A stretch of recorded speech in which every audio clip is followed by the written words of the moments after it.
Welcome to Chillin' 101. We hope this video helps. You will enable voice access and begin the first actionable steps now. Open Settings, go to Accessibility, and turn on Voice Access. Grant microphone permission immediately so the service can listen.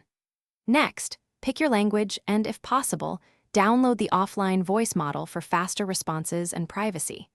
Position your device about 1 meter away and lower background noise, because cleaner audio increases recognition accuracy and reduces repeated commands. Once done, you are ready to invoke the hot word or gesture to start issuing commands right away. You will learn how to control apps with precise commands and why those actions matter.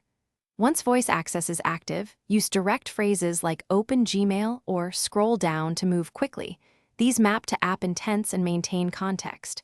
When elements are crowded, say show numbers to overlay selectable labels, then say the label number to tap an item. Make compound sequences.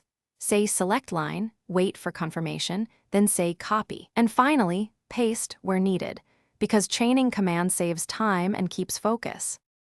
You will finish setup with advanced controls and a clear troubleshooting step.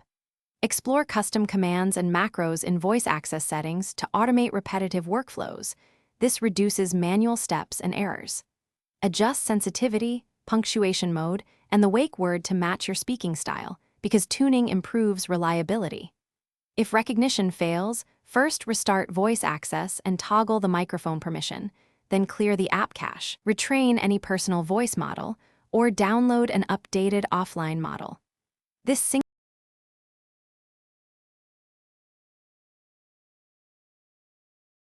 Thanks for watching. Consider subscribing if we helped you.